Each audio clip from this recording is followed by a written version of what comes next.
the Sussexes accused the royal family of failing to protect them, both emotionally and financially. Oprah Winfrey's interview with Prince Harry and his wife, Meghan, the Duchess of Sussex, had been teased for days. So it was a shock to find when it aired Sunday night that it included a number of explosive revelations about the couple and their fraught relationship with the British royal family. Meghan said that life as a royal had made her suicidal. Over the years, Harry has openly discussed mental health, grief and other issues that, in the past, were taboo coming from a royal. But audiences have rarely heard Meghan talk about her own mental health, with the exception of a 2020 article in the New York Times' opinion section about her miscarriage. One of the most revelatory moments of the CBS interview broadcast on Sunday night came when Meghan talked about contemplating suicide while living and working as a member of the British royal family. "I was ashamed to have to admit it to Harry," she said of her suicidal thoughts. "I knew that if I didn't say it, I would do it. I just didn't want to be alive anymore."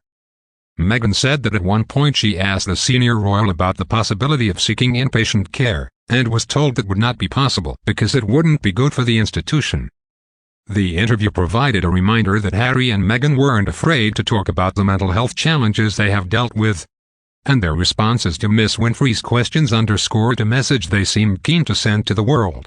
In some capacity or another, they will continue doing work similar to what they were doing as members of the royal family. Ultimately, hearing Meghan talk about navigating life in the palace with Harry as the sole source of support confirmed something that has seeped its way into news coverage of the couple over the past year. They say they did not receive adequate support from Harry's family when they were struggling and seeking assistance. She was subjected to relentless racist attacks. From the beginning, the couple said, the tabloids were vicious to Meghan, making unabashedly racist comments about her.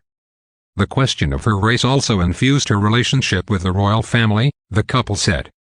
They believed it might have been a factor in the family's decision not to grant their son, Archie, a title or to provide security protection for him. In one of the most shocking moments in the interview, Meghan mentioned a conversation Harry had with a member of the royal household while she was pregnant with their firstborn. "We have intent in the conversation of he won't be given security, he's not going to be given a title, and also concerns and conversations about how dark his skin might be when he's born," Meghan said. Harry said that someone had expressed worry about, as he put it, "What will the kids look like?" Britain's Children Minister, Vicky Ford, said in response that such comments were unacceptable. "There is absolutely no place for racism in our society," she said in an interview with Sky News. Of his father, Harry said, "I feel really let down." One of the most memorable moments of Harry and Meghan's wedding is the image of Prince Charles, Harry's father, walking Meghan down the aisle and Harry saying to his father, "Thank you, Pennsylvania."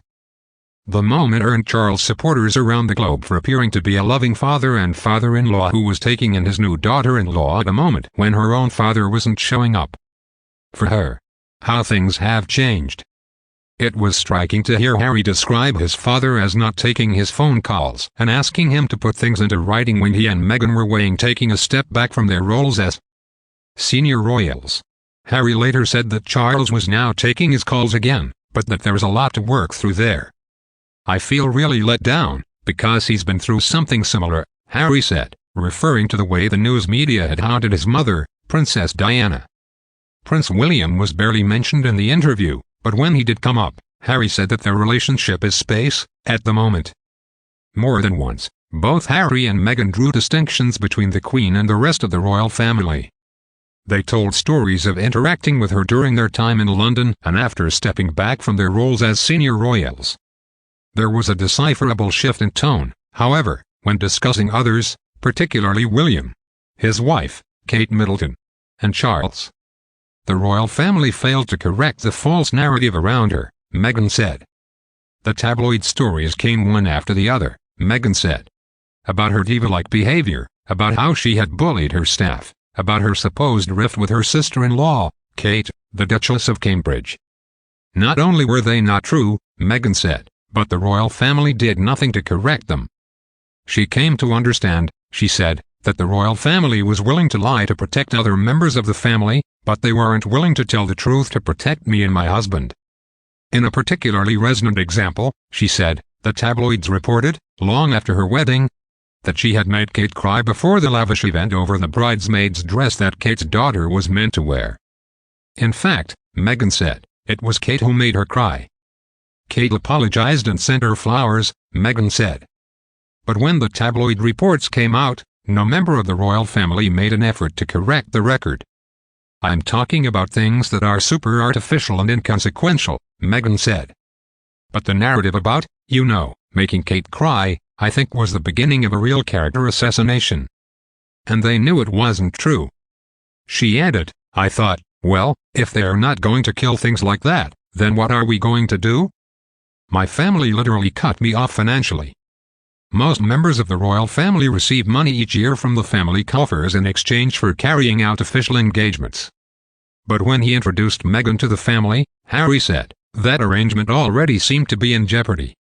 Members of his family suggested that she continue acting, because there wasn't enough money to pay for her, Harry said.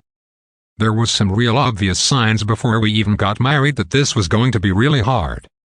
He and Meghan said they pleaded with the royal family to pay for security for them and their son, only to be refused each time. Then, when he and Meghan moved to the United States, Harry said, the royal family stopped giving them money. My family literally cut me off financially, Harry said. When Oprah pressed him on the point, he amended it to the first quarter of 2020, leaving open the question of whether any money had arrived after that. In any case, he said, speaking of his life in the United States, I've got what my mum left me, and without that, we would not have been able to do this. At another point, Harry described feeling trapped in his life before being with Meghan and noted that, without question, she saved me.